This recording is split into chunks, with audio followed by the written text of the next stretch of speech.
AP మంత్రి నారా లోకేష్ మాట్లాడుతున్నారు. ఇప్పుడు లైవ్ చూద్దాం.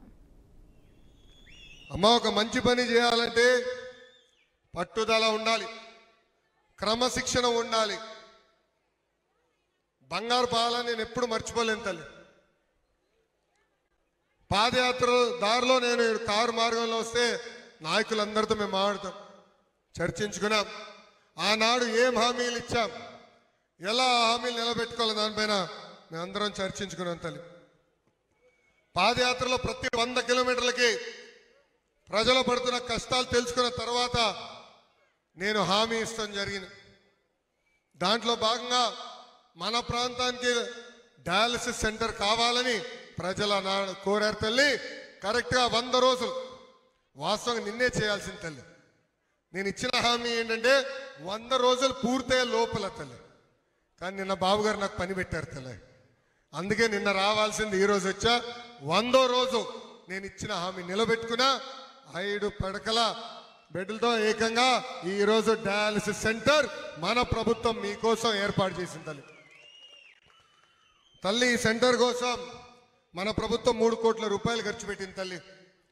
కేంద్ర ప్రభుత్వం, రాష్ట్ర ప్రభుత్వం నిధులతో ఈరోజు ఈ సెంటర్ కూడా ఏర్పాటు చేసుకున్నాం తల్లి. ఇంతేకాదు, అక్కడ పేషెంట్లు ఉంటే వాళ్ళతో మాట్లాడా. 43 సంవత్సరాలు కుర్రోడు పాపం డయాలసిస్ పైన ఉన్నాడు. ఇది ప్రక్షాళన చేయాలి. నేను వైద్య శాఖ మంత్రి సత్య గారితో కూడా చర్చిస్తాను. ఎందుకు మన ప్రాంతంలో ప్రజలందరికీ డయాలసిస్ అవసరం వస్తుందని దానిపైన చర్చిస్తాను. ఇంతేకాదు, నేను అనుకుంటాం నీటి సమస్య వల్ల అది వస్తుంది. నీరు బాగా లోపలికి ఉంది, మనం బోర్ వేసుకుంటున్నాం, లోతు పెంచుతున్నాం, దానివల్ల నీరు కాలుష్యం అవుతుంది. ఆనాడు పాదయాత్రలో హామీ ఇచ్చే తల్లి, ప్రతి ఇంటికి ఉచితంగా సురక్షితమైన తాగునీరు అందించే బాధ్యత మేము తీసుకుంటా అని చెప్పాను. పనులు కూడా తొందరలోనే ప్రారంభించబోతున్నామని ఈ సభకు హామీ ఇస్తున్నాం. అమ్మా, మన వరదలు వచ్చినాయి. 264 సంవత్సరాల్లో ఎప్పుడు రాని వరదలు విజయవాడకు వచ్చింది. ఇంకా చంద్రన్న ఊరుకుంటాడా? కుర్రోడు లాగా నేను కూడా అంత స్పీడ్ వెళ్ళలేను తల్లి. 20 సంవత్సరాల కుర్రోడు లాగా జేసీబీలు ఎక్కాడు, నీరులో తిరిగారు. 10 రోజుల్లో వరదలకి ఫుల్ స్టాప్ పెట్టారు తల్లి. అహర్నిశలు కష్టపడ్డారు తల్లి. కానీ ఆనాటి ముఖ్యమంత్రి, ఈనాటి పులివెందుల ఎమ్మెల్యే జగన్మోహన్ రెడ్డి గారు ఏకంగా బాబు గారి పైన ఆరోపణలు చేస్తున్నారు. ఆయన ప్రవర్తన చూస్తుంటే ఆయనకు ఒక ముద్దు పేరు పెట్టాలనుకుంటున్నా తల్లి. అదేంటంటే ఫేక్ జగన్ అని తల్లి. ఏంటది? ఫేక్ జగన్. ఇది ఎందుకో నేను చెప్పాలి కదా తల్లి. అమ్మా, 2019 ఎన్నికలు ఏం చెప్పాడు? మెగా డిఎస్సి ఏర్పాటు చేస్తా, 2 లక్షల ప్రభుత్వ పోస్టులు భర్తీ చేస్తా అన్నాడు. పట్టించుకోలా. మేనిఫెస్టోలు ఏకంగా దశల వారీగా సంపూర్ణ మద్యపాన నిషేధం తీసుకొస్తా అన్నాడు. బూమ్ బూమ్ ప్రెసిడెంట్ మెడల్ అన్ని పారిచ్చాడు తల్లి, ఊరూరు పారిచ్చాడు తల్లి. ఇంతేకాదు, ఆనాడు ఏకంగా రాజారెడ్డి రాజ్యాంగం తీసుకొచ్చి ప్రజల్ని ఇబ్బంది పెట్టాడు. ఎవరైనా బయటకు వచ్చి ప్రభుత్వాన్ని నిలదీసినా, ప్రశ్నించినా వాళ్ళపైన దొంగ కేసులు పెట్టారు తల్లి. మీ లోకేష్ పైన 23 కేసులు, అటెంప్ట్ మర్డర్ కేసు కూడా ఉంది తల్లి నా పైన. ఎస్సీ ఎస్టీ కేసు కూడా పెట్టారు తల్లి నా పైన. ఎంత అన్యాయంగా ప్రవర్తించారు, దయచేసి ఒక్కసారి ప్రజలు ఆలోచించాలా. ఇంతేగా తల్లి, ఆనాడు ఆయన కూడా పాదయాత్ర చేశాడు, ఊరూరికి ఒక హామీ ఇచ్చాడు. వాళ్ళ కార్యకర్తలు ఒక పుస్తకం తయారు చేశారు, 600 హామీలు ఇచ్చారు, ఆ హామీలు మీరు ఎప్పుడు తీస్తారని. కానీ దాని గురించి ఊసేయలేదు. అలాంటిది మన ప్రభుత్వ అధికారంలోకి వచ్చిన వెంటనే ఒక పద్ధతి ప్రకారం ఇచ్చిన ప్రతి హామీ నిలబెట్టుకుంటాం తల్లి. అమ్మా, మీ అందరు తెలుసు, 2014 ముందల పెన్షన్ అంట 200 రూపాయలు. మన బాబన్న ముఖ్యమంత్రి అయిన తర్వాత చాలి 200 రూపాయల పెన్షన్ ని ఒకే సంతకంతో 1000 రూపాయలు చేశారు తల్లి. 5 సంవత్సరాలు అయ్యే లోపల ఆ 1000 రూపాయల పెన్షన్ ని 2000 రూపాయలు మన చంద్రన్న చేశారు. ఇప్పుడే మురళి గారు చెప్పారు, ఇట్లా ఇట్లా ఇట్లా అని. గతంలో జగన్మోహన్ రెడ్డి గారు 2000 రూపాయల పెన్షన్ ని 3000 రూపాయలు చేస్తా అన్నారు తల్లి. దానికి ఎన్ని సంవత్సరాలు పట్టింది? ఆయనకి 5 సంవత్సరాలు. అలాంటిది మన బాబన్న అధికారంలోకి వచ్చిన వెంటనే 3000 పెన్షన్ ని 4000 రూపాయలు ఒకే సంతకంలో చేశాను తల్లి. అంతేకాదమ్మా, వికలాంగులకి వచ్చే 3000 రూపాయల పెన్షన్ ఏకంగా 6000 రూపాయలు చేశాము తల్లి. ఎవరైనా వికలాంగులు ఏకంగా బెడ్కే పరిమితం అవుతే వాళ్ళని ఆదుకోవాలని 5000 రూపాయలు వచ్చే పెన్షన్ ని 15000 రూపాయలు చేశాడు మన చంద్రన్న తల్లి. అమ్మా, నాకు ఇప్పుడు కూడా గుర్తుంది, పాదయాత్రలో ఊర్లో ఎక్కడికి వెళ్ళినా ప్రజలు నన్ను ఒకటి అడిగేవారు, అయ్యా మా బిడ్డల్ని బాగా చదివించా, ఉద్యోగాలు కల్పించని. ఇప్పుడే తల్లితో మాట్లాడుతూ ఉన్నా ఎంతమంది బిడ్డలు ఉన్నారని. నాకు 2 బిడ్డలు ఉన్నారు. నేను ఏం చదివారమ్మని, బాగా చదువుకున్నారు, పని చేస్తున్నారు. ఎక్కడ ఏం పని చేస్తున్నారంటే ఇప్పుడు IT ఉద్యోగాల్లో ఉన్నారు మా 2 కొడుకులు అని చెప్తుంటారు. అది అందరి కళ. పిల్లల్ని బాగా చదివిద్దాం, మంచి ఉద్యోగాలు కల్పిద్దామంత. అందుకే అమ్మా, బాబన్న ప్రభుత్వ అధికారంలోకి వచ్చిన వెంటనే తొలి సంతకం మెగా డిఎస్సి అని పెట్టారు తల్లి. 16000 ఉపాధ్యాయుల పోస్టులు ఒకే సంతకంలో భర్తీ చేస్తానని హామీ ఇచ్చాడు. ఆ బాధ్యత ఇప్పుడు నా పైన ఉంది, విద్యాశాఖ మంత్రిగా నా పైన ఉంది. వచ్చే సంవత్సరం లోపల, అంటే కొత్త అకాడమిక్ ఇయర్ ప్రారంభమయ్యే లోపల ఆ హామీ కూడా మేము నిలబెట్టుకుంటాం, ప్రక్రియ ప్రారంభించామని ఈ సభాముఖంగా చెప్తున్నారు. అమ్మా, బాబన్న ముఖ్యమంత్రి అయిన వెంటనే అనేక పరిశ్రమలు కూడా తీసుకొచ్చారు, పెట్టుబడులు తీసుకొచ్చారు, యుద్ధ ప్రాతిపదికంగా అనేక పనులు చేశారు తల్లి. ఇంతేకాదమ్మా, మీరు చూస్తే ఆనాడు మన భూపత్రాల పైన మాజీ ముఖ్యమంత్రి గారి ఫోటో ఉండేది తల్లి. శాశ్వత భూ హక్కు చట్టం పేరుతో ఏకంగా మన భూమి లాక్కునే దానికి ఆనాడు ప్రయత్నించారమ్మా. ఎవరైనా ఇద్దరి మధ్యలో గొడవ ఉంటే కేవలం కలెక్టర్ గారు చెప్తే అయిపోతుంది, కోర్టుకు కూడా వెళ్ళలేము, ఏకంగా హైకోర్టుకి వెళ్ళాలని చెప్పారు తల్లి. అందరం భయపడిపోయాం. పాదయాత్రలో కూడా చెప్పిన, ఈ ఫేక్ జగన్ ఎక్కడికి వెళ్ళినా నీ బిడ్డని అంటున్నాడని. ఆ మాయలో పడొద్దమ్మా అని చెప్పా. ఎందుకంటే రేపు పొరపాటున గెలిస్తే నీ బిడ్డనే కదా, మీ భూమి నాదని చెప్పి రాయించుకునేవాడు తల్లి. అది మీరు గుర్తించారు. అందుకే ఎన్డీఏ ప్రభుత్వాన్ని ఎప్పుడు లేని మెజార్టీతో మీరు గెలిపించారు తల్లి. చంద్రబాబు నాయుడు గారు పెట్టిన 5 సంతకాల్లో శాశ్వత భూ హక్కు చట్టాన్ని రద్దు చేసే దానిపైన పెడతాం జరిగింది తల్లి. ఇంతేగా తల్లి, నేను ఆనాడు మిషన్ రాయలసీమ అన్న పేరుతో రాయలసీమ ప్రజలు ఎదుర్కొన్న సమస్యలు తెలుసుకున్న తర్వాత కడపలో పెట్టా. పిల్లలకి చదువుకునే దానికి పాఠశాలలు ఏర్పాటు చేయాలి, విశ్వవిద్యాలయాలు తీసుకురావాలి, పిల్లలు చదువుకున్న తర్వాత ఉద్యోగాలు ఉపాధి మన ప్రాంతంలోనే కల్పించాలి. అంతేకాదు రైతులకి సబ్సిడీ ద్వారా డ్రిప్ ఇరిగేషన్ అందజేయాలి. మామిడి, మనకు కావాల్సిన మామిడి పంటే కాదు, మామిడి తోటలో భారతదేశానికే కాదు ప్రపంచానికి కావాల్సిన మామిడి కూడా పండించి పంపించాలని ఆనాడు ఆలోచించాం. ఆ ప్రక్రియ కూడా తొందరలో మేము ప్రారంభించబోతున్నాం. పేదల ఆకలి తీర్చే అన్నా క్యాంటీన్ తల్లి, పేదల ఆకలి తీర్చే అన్నా క్యాంటీన్ని ఒకే ఒక సంతకంతో ఆనాడు ఫేక్ జగన్ రద్దు చేశాడు, పీకేశాడు తల్లి.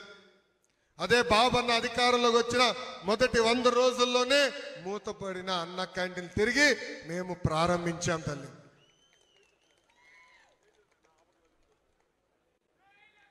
నేను ఎందుకో పదే ఫేక్ జగన్ అంటున్నానో దయచేసి ప్రజలందరూ గమనించాలి తల్లి. మొన్న వరదలు వచ్చినాయి, వాళ్ళ పార్టీకి చెందిన బోట్లు ఏకంగా తీసుకెళ్లి ప్రకాశం బ్యారేజ్ ని కొట్టారు తల్లి. దేవుడి దయ వల్ల గేట్లు డైరెక్ట్ గా తగల్లా. అదే కానీ గేట్లు తగులుంటే మొత్తం లంక గ్రామాలే పోయే పరిస్థితి వచ్చేది తల్లి. అడగడగన కుట్రలు తల్లి, అడగడగన కుట్రలు తల్లి. ఆనాడు ఏం చెప్పారు, సొంత బాబాయిని ఆయన చంపేసి ఆ నిండా చంద్రబాబు నాయుడు గారి పైన వేశారు. వెంకటేశ్వర స్వామి దగ్గర కూడా ఆనాడు పింక్ డైమండ్ అంట, అదేంటో నాకు తెలియదు, పింక్ వజ్రం అంట, ఏదో మేము కొట్టేసామని చెప్పాడు ఎన్నికల ముందల. 5 సంవత్సరాలు నిరూపించలేకపోయాడు. కానీ ఈరోజు బాధాకరమైన పరిస్థితి ఏంటంటే ఏకంగా లడ్డూలో కూడా నాణ్యత లేకుండా చేశారు తల్లి. పాదయాత్రలో చాలా మంది వచ్చి నాకు చెప్పారు, అయా తిరుమలకి వెళ్తున్నాం, లడ్డూలో నాణ్యత లేదు, నెయ్యి సరిగా లేదు, అన్నదానంలో ఏకంగా ఆహారం సరిగా లేదని ఆనాడు చెప్పారు తల్లి. నేను అడుగడుగున మాట్లాడే దాని గురించి. అందుకే చంద్రబాబు నాయుడు గారు కొత్త అధికారి నియమించిన వెంటనే గీ పైన పరీక్షలు, నెయ్యి పైన పరీక్షలు నిర్వహిస్తే దాంట్లో ఏకంగా పంది కొవ్వు, చేప నూనె, ఇలా అన్ని పదార్థాలు లేదు. ఎంత అన్యాయమో చూడండి తల్లి. అంటే అక్కడ కూడా అవినీతి చేసి సొంత కుటుంబ సభ్యుడు వైవి సుబ్బారెడ్డి అక్కడ అవినీతి చేసి ఎంత అన్యాయంగా చేశారు. అంటే వ్యవస్థలు ఎలా అయిపోయినాయో చూడండి తల్లి. ఇప్పుడు పవిత్రమైన బాధ్యత మా పైన ఉంది తల్లి. 175 నియోజకవర్గాల్లో ఆంధ్ర రాష్ట్ర ప్రభుత్వ ప్రజలు 164 స్థానాలు ఎన్డీఏ ప్రభుత్వానికి ఇచ్చారు తల్లి. భారతదేశ చరిత్రలో ఏ ప్రభుత్వానికి రాని విధంగా మమ్మల్ని మీరు ఆశీర్వదించారు, దీవించారు, గెలిపించారు తల్లి. ఒక బాధ్యతగా మేము వహిస్తాం, ఒక బాధ్యతగా మేము ముందరికెళ్తాం. ఆ బాధ్యతల్ని మేము మా భుజ స్కంధాలపైన మోస్తాం తల్లి. గత నాయకుల్లాగా, గత ప్రభుత్వంలాగా, గత ముఖ్యమంత్రి లాగా మేము ప్రవర్తించాం. ప్రజలకు అందుబాటులో ఉంటాం, మీ సమస్యలు తెలుసుకుంటాం, మీ సమస్యలు పరిష్కరించే బాధ్యత మేము తీసుకుంటాం తల్లి. అమ్మ, ఆనాడు ఊరూరు వచ్చాం, వీధి వీధి తిరిగాం, ప్రతి గడప తొక్కాం. బాబు సూపర్ 6 హామీల గురించి ప్రతి గడపకి వివరించాం. ఈ సభాముఖం మళ్ళీ నేను చెప్తున్నా తల్లి, మన ప్రభుత్వం ఇచ్చిన ప్రతి హామీ నిలబెట్టుకుంటుంది, దాంట్లో ఎలాంటి సందేహం లేదు.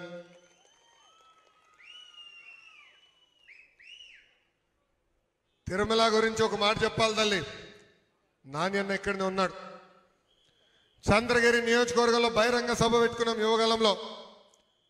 నేను ఆనాడే చెప్పా జగన్మోహన్ రెడ్డి గారికి, 7 కొండల పైన మీరు రాజకీయం చేస్తున్నారు, ఏకంగా ధరలన్నీ పెంచి ప్రజల్ని దేవుడిని దూరం చేస్తున్నారు, ఇది అన్యాయం చెప్పా. దేవుడే చూసుకుంటాడని చెప్పా తల్లి. ఇప్పుడు చూడండి ఏమైందో. ఇది చాలా చాలా అన్యాయం. దయచేసి ప్రజలందరూ ఇది గుర్తుపెట్టుకోవాలా. అమ్మా, కష్టకాలాలు తొందరగా మనం మర్చిపోతాం తల్లి. 5 సంవత్సరాల్లో మనం పడిన కష్టాలు మనం మర్చిపోతాం. మా నాయకులు కూడా గుర్తు చేస్తున్నా, కార్యకర్తలు గుర్తు చేస్తున్నా, ప్రజలు కూడా ఆలోచించమని కోరుతున్నా తల్లి.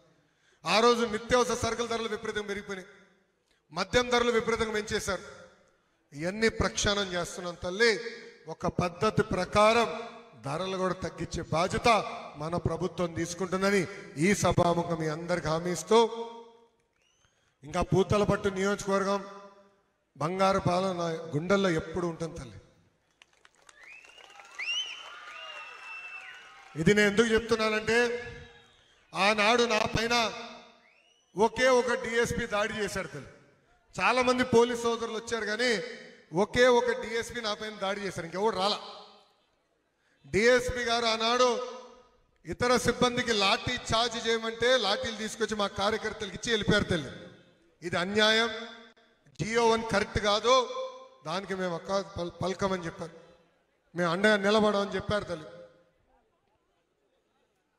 కానీ ఆనాడు ప్రజలు మాకు అండగా నిలబడ్డారు. నాడు పోలీసులు నా పైన, ఆ డిఎస్పీ గారు నా పైన దాడి చేసినా, నా మైక్ లాక్కున్నా,